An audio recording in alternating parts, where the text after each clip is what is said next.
Hola, ¿qué tal? ¿Cómo les va? Walter, el influencer, aquí nuevamente con ustedes. Como verán, robándole instalaciones a la mutualista nuevamente para, ya vamos a lograr más producción, para seguir filmando estos maravillosos videos. Estamos en la Biblioteca Popular Mariano Moreno, como siempre, de lunes a nada, martes y jueves de 9 a 12 horas y de 15 a 18 horas, en Don Torcuato obviamente, y luego vamos a ampliar los horarios ya a partir de abril, que ya les vamos a avisar.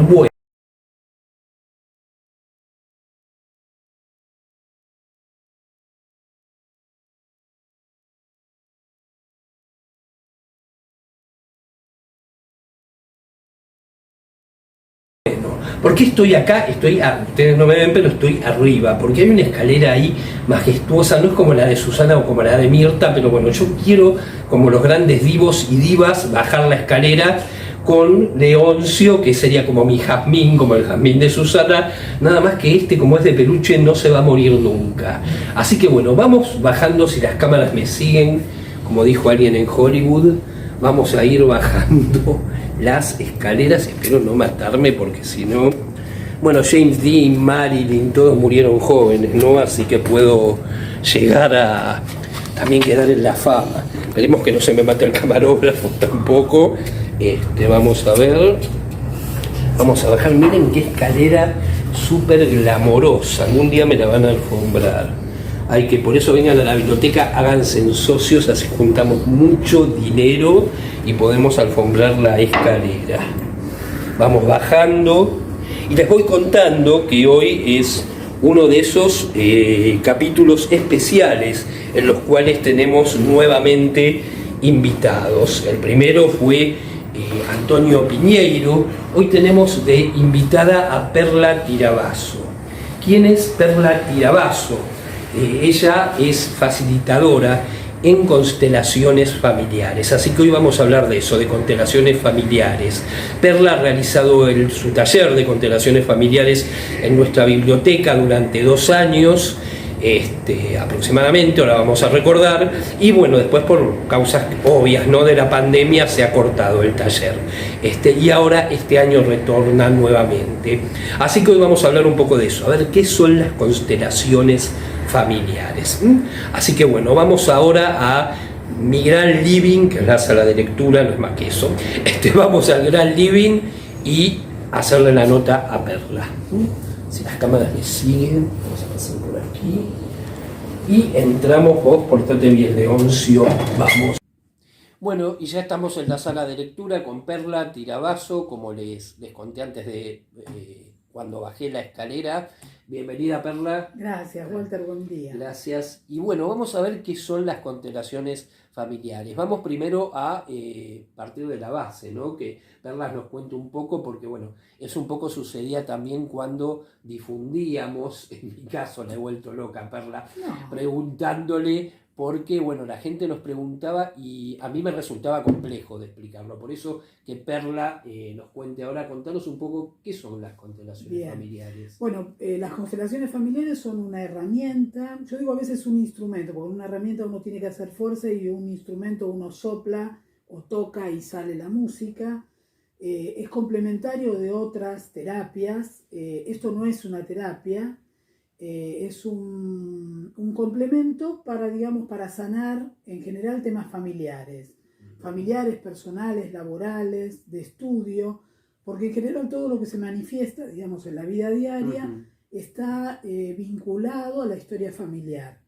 Entonces a veces un problema que se plantea en la vida diaria, por ejemplo, un inconveniente en el trabajo, tiene que ver con por ahí una lealtad familiar, o puede tener que ver con muchas cosas, es multicausal. Entonces, para poder determinar con qué está relacionado, lo que hacemos es abrir una constelación familiar en un taller o en una consulta individual y mirar y sentir sobre todo qué es lo que pasa con este tema. Es como que todo viene desde chicos, ¿no? Sí, sí, de la historia, digamos, que puede ser nuestra o de, digamos, ancestros también. Digamos, así como hay un ADN, digamos, genético, donde uno recibe información genética, el color de pelo, el color de ojos, la contextura física, el color de piel, también hay como un ADN emocional. Y en ese ADN emocional quedan grabados todas las memorias de emociones familiares. Entonces, por ejemplo, exacto, a veces cuando no son resueltas, digamos, en otras historias, aparecen de vuelta en la actualidad con la intención de ser vistas.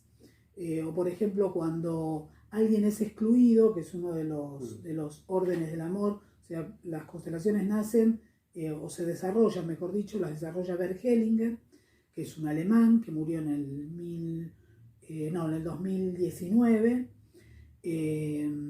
y él desarrolló el método. Y cuando uno, digamos, aplica este método, lo que ve es que la persona se siente aliviada. Entonces, no es un tratamiento, no es como una descarga. Exacto, emocional. Sí, una descarga o digamos, un alivio, para que es la sensación que uno trae. Nosotros decimos a veces que uno viene con un cuento, ya que estamos en la biblioteca, uno trae un cuento que es la historia familiar, y cuando se va del taller se lleva un cuento diferente. Es como que son socios de la biblioteca. ¿Y cómo se desarrolla el taller? O sea, bien. Yo vengo con... generalmente siempre la persona sabe cuál es el problema familiar que tiene. A veces no. Digamos, la persona viene porque tiene inquietud, problemas. Exacto. No. Pero también hay gente que llega por curiosidad. Yo fui a muchos talleres durante mucho tiempo a ver qué era lo que pasaba en los talleres. Las constelaciones ahora son más conocidas. Hace 10 años atrás, o 15 o 20 años atrás, era muy poca la gente que sabía que era una constelación. Entonces, es interesante poder ver un taller para poder saber si es lo que a mí me va a servir. Claro. Porque, como todas las herramientas, no todas las mismas herramientas le sirven a la misma gente. Entonces, por ahí a veces uno viene a un taller y viene solo a mirar. A veces hay personas que vienen a traer algún tema para resolver, que pueden ser temas familiares, pueden ser adopciones, pueden ser abandonos, pueden ser separaciones de parejas, divorcios conflictivos, duelos que a veces se estancan en el tiempo, porque digamos un duelo tiene un periodo de tiempo de 1 año, 6 meses, 1 año más o menos, aproximadamente. Pero a veces hay personas que se quedan como estancadas en el duelo. Entonces a veces en esos casos es importante poder mirar. También sirve cuando hay conflictos entre padres e hijos o entre hermanos, o problemas con el tema del trabajo, como decíamos antes, o con el estudio, exacto. Y están relacionados con la familia siempre. En general está relacionado con la familia. Por ejemplo, doy un ejemplo. La otra vez vino una persona que, digamos, no podía terminar de rendir la última materia de la carrera, y en esto a veces están como grabados en la persona, inconscientemente por supuesto, mandatos familiares o lealtades invisibles. Entonces esta persona tenía una mamá y un papá. La mamá era verdulera y el papá era carnicero, y ella era la primera en la familia que iba a tener un título profesional. Entonces le faltaba la última materia y ella no podía terminar de rendirla, y ya la había rendido 3 o 4 veces, siempre le iba mal, y se preparaba y es muy aplicada, muy estudiosa, pero ese último paso no lo podía dar. Y es como que el hijo asimiló eso. Exacto. Entonces hay digamos, como un imaginario infantil que pasa con los niños en jardín de infantes, que creen que si uno hace un paso más que el papá y que la mamá, va a ser diferente y va a perder el amor de la familia. Entonces, ante la alternativa de perder el amor, se quedan donde están y no concluyen el trámite para seguir siendo parte de la familia. Entonces el ejercicio que hicimos en ese caso fue poner atrás una persona representando al papá y una persona representando a la mamá. Claro, eso justo te iba a preguntar ahora, ¿cómo funciona el mecanismo? Exacto. O sea, en este caso, bueno, yo vengo con este problema. Sí. Pero bueno, me imagino que yo no... este muchacho cuando vino no sabía que ese era su problema. O sea, sabía que no podía dar la última materia, pero no sabía bueno, ¿cómo se actúa? ¿Cómo funciona en ese caso? No es una actuación. Esto, digamos, la persona trae un tema, cualquiera, para resolver. Yo, digamos, de acuerdo a lo que sé y a lo que me formé, puedo saber por qué lado puedo llegar a ir.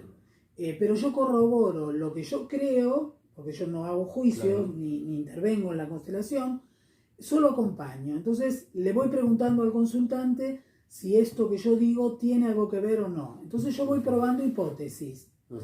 Entonces le pido a la persona que me cuente cuál es el tema, en muy poquitas palabras, la persona me dice cuál es el tema, y elegimos de las personas que asisten al taller, que nadie conoce la historia y que no, en general no se conocen entre sí, les pido, digamos, que representen a las personas que están implicadas en esta situación.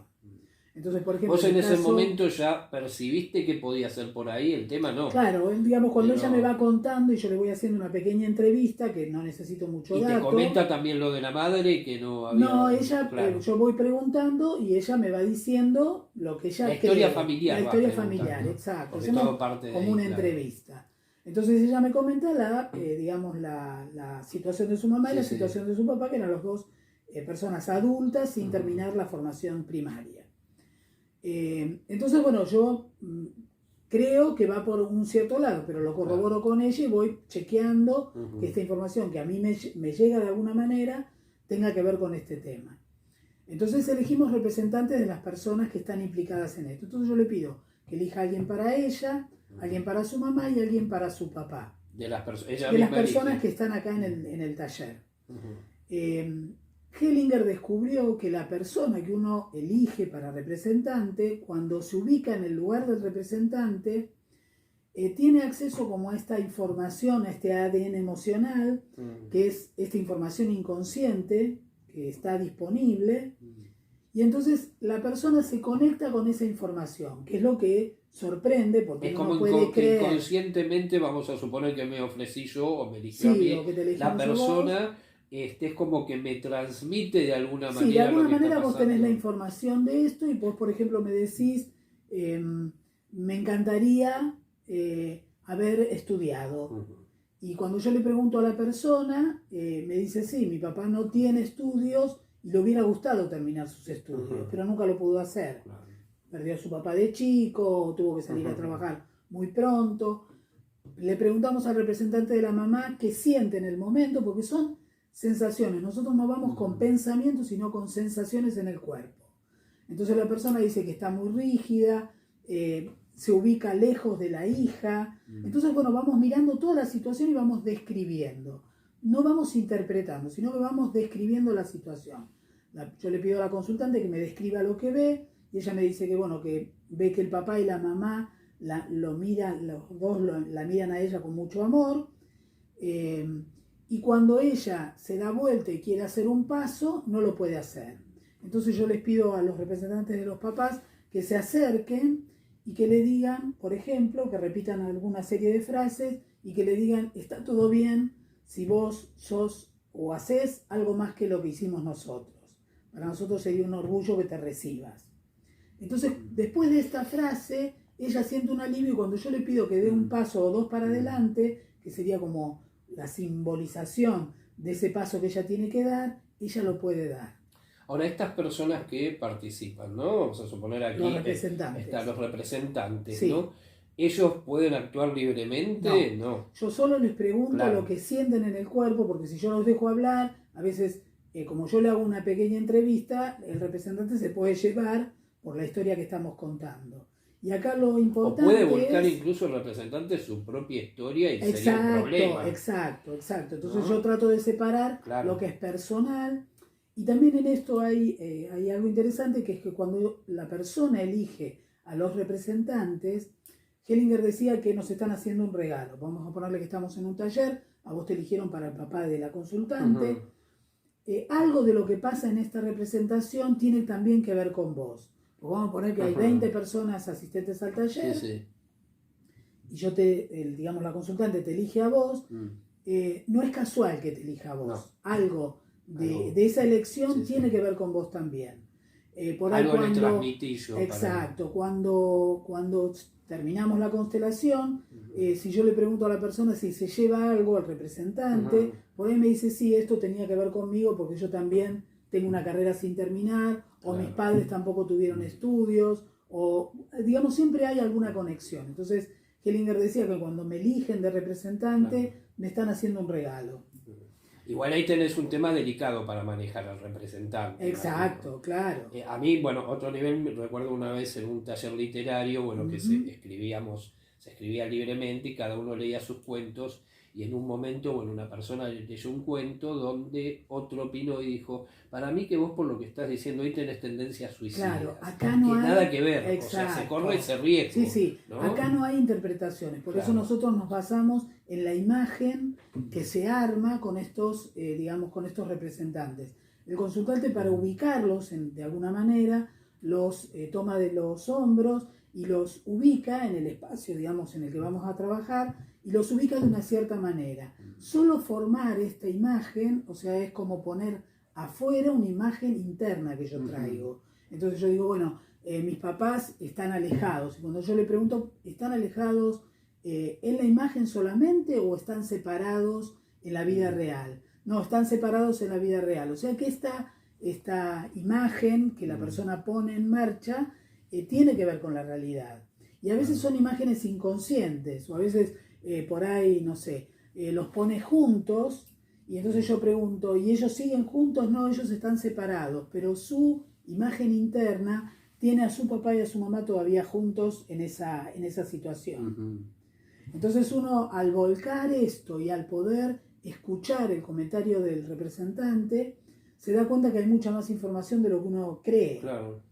Y poder ver esto afuera, que es lo que uno trae adentro, porque digamos, el cuento la persona lo trae ya de antes, esto cambia la historia, digamos. Y hace que yo me vaya más liviana, porque si yo puedo entender que no estoy, digamos, pudiendo rendir la materia porque estoy siendo leal a la situación de mi papá y de mi mamá, es lo que me libera como para poder hacerlo cuando escucho que ellos me dicen, estamos orgullosos de vos si lo haces diferente.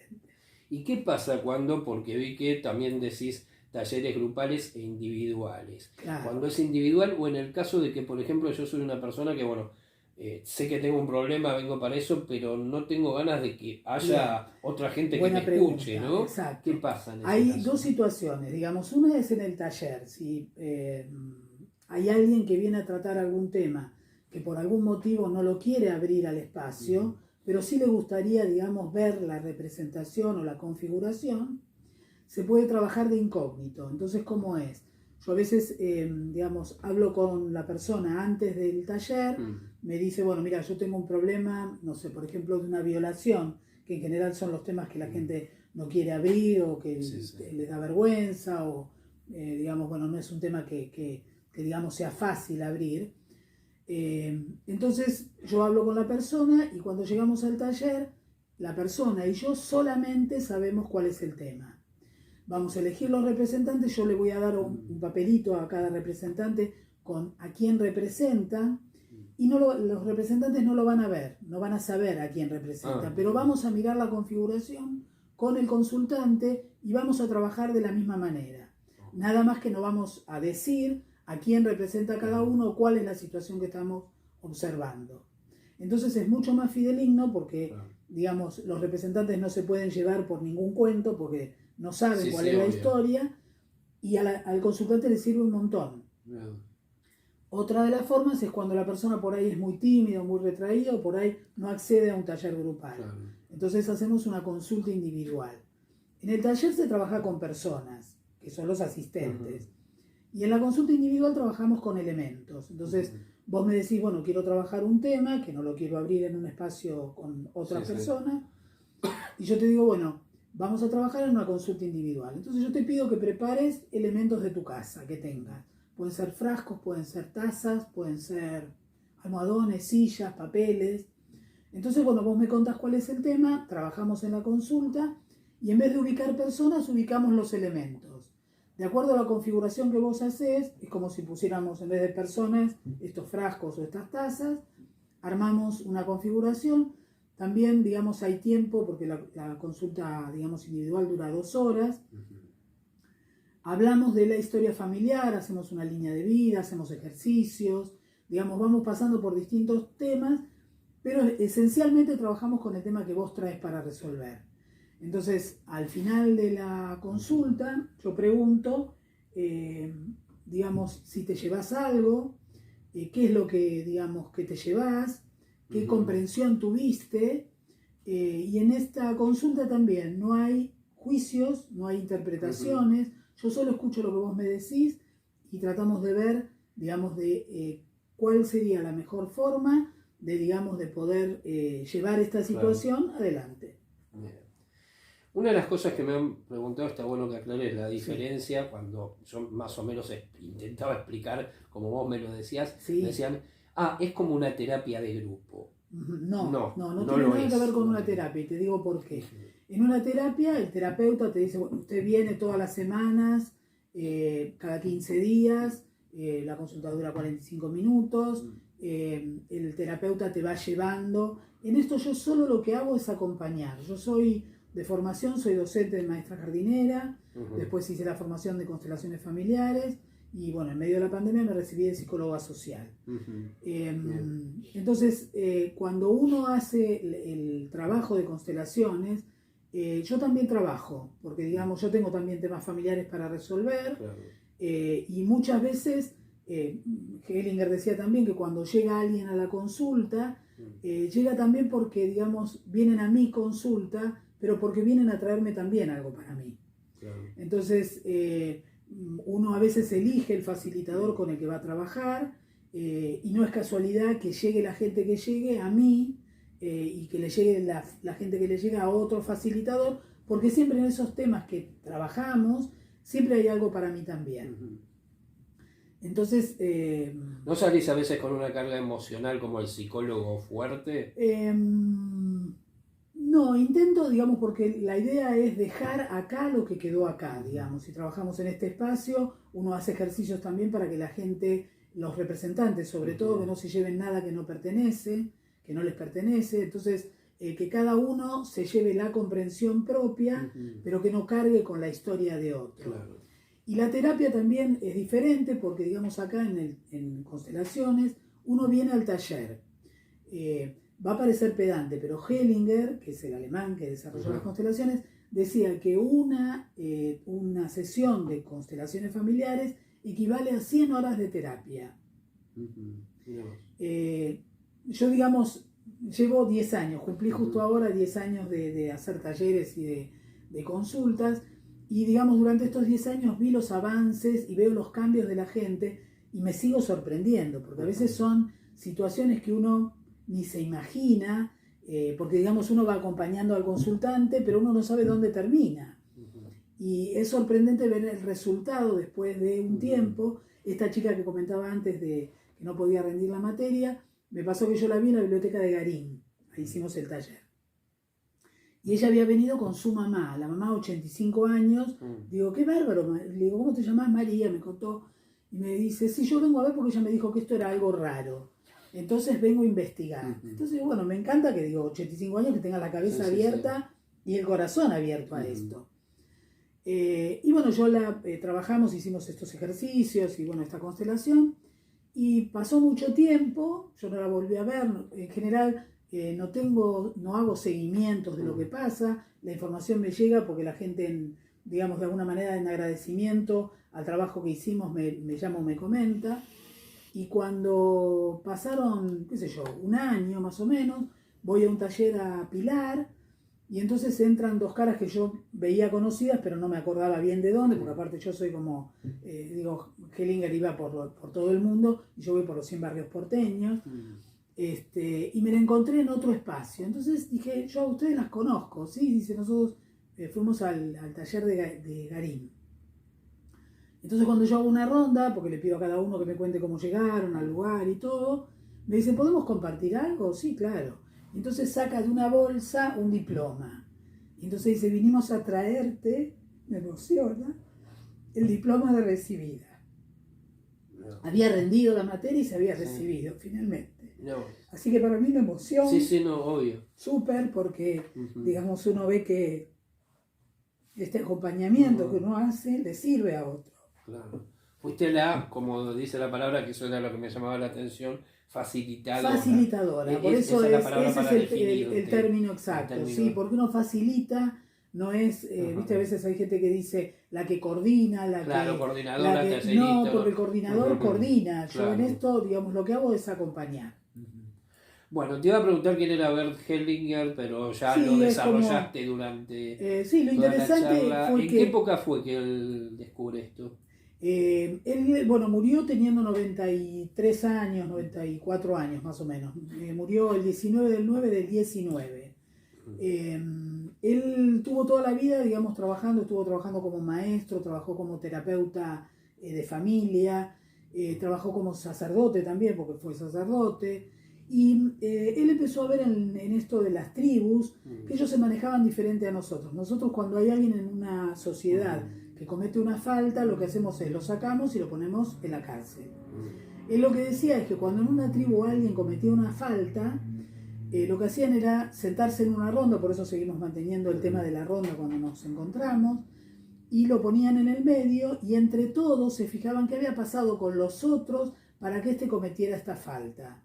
Porque él decía que ese que había hecho algo o que había manifestado un síntoma, vamos a decir, algo tenía que ver con esta historia familiar de alrededor y con la gente que lo rodeaba. Entonces, él se dio cuenta que en vez de excluir, lo que había que hacer era incluir. Viste que a veces hay gente que te dice, ay, yo a mi mamá no la quiero muerta, la quiero sacar del medio, o no me llevo bien con mi pareja o mi expareja y no lo quiero ver nunca más. Bueno, todo lo que uno saca vuelve con más fuerza disfrazado de otra cosa, digo yo.